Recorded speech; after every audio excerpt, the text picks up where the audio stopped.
You know, when we look up at the sun, it feels like the one constant in our lives, right? So reliable. But here's the thing. It's not.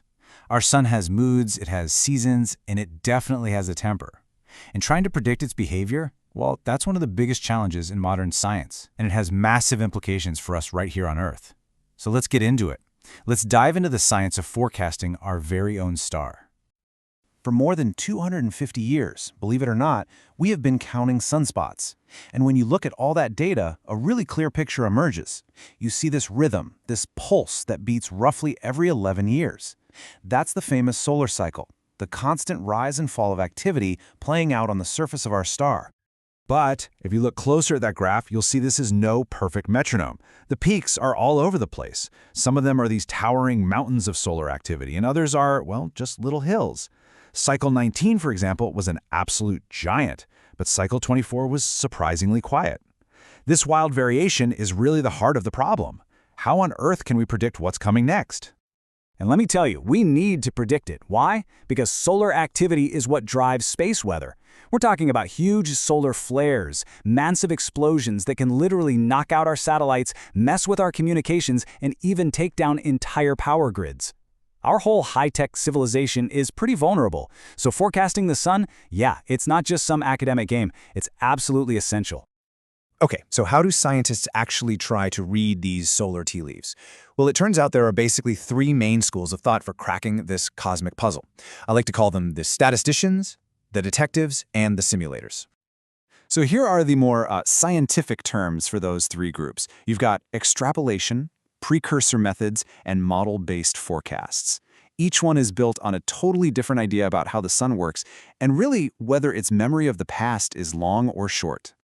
And right here you see a real clash of philosophies. On one side, you have the statisticians. They use extrapolation and they treat that whole 250-year sunspot record as one long, continuous story. They think mathematical patterns from the past are going to predict the future. But the detectives? They see it completely differently. Using precursor methods, they treat each 11-year cycle as its own separate event. For them, the answer isn't buried in the distant past. It's about finding specific clues in the current cycle that'll tell us what's coming next. And then you have the simulators. Now this is by far the most ambitious approach. With model-based forecasts, scientists are literally trying to build a virtual sun, a digital twin, inside a supercomputer. They're trying to model the incredibly complex physics of all that plasma churning deep inside the star, the solar dynamo, to predict what it's going to do from the ground up. So we've got these three competing methods, right? The statistician, the detective, and the simulator. But which one actually works the best? I mean, which approach has the best track record for getting it right? Well, it turns out the evidence points to a pretty clear winner. The verdict is pretty much in. As solar physicist Christoph Petrove puts it, the detective approach, those precursor methods, have been clearly superior.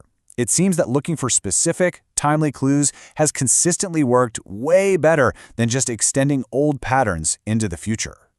So what's the single most reliable clue these solar detectives have found? It's this: the strength of the sun's magnetic field at its north and south poles. If you measure how strong that polar field is right around solar minimum, that's the quietest point in the cycle, it gives you the best hint about how strong the next peak will be. It's almost like that polar field is the seed material for the next cycle's big show. And take a look at this plot. It shows the power of another amazing clue. Here, instead of looking right at the minimum, it looks at the sunspot activity 3 years before the minimum. And the correlation is it's remarkably strong. You can clearly see that higher activity during the decline of one cycle means a stronger peak is coming in the next one. It's like the sun is laying the groundwork for its next big act years ahead of time. But just when scientists thought they were starting to get a handle on all this, the sun threw a massive curveball.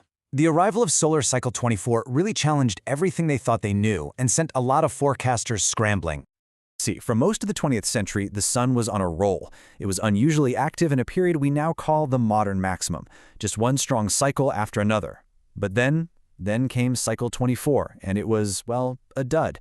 Its peak was about 35% lower than the one before it, and it caught pretty much the entire solar physics community completely by surprise. The streak was over. This unexpected drop was a huge wake-up call. It really forced scientists to go back and just comb through all the data from the previous cycle, cycle 23.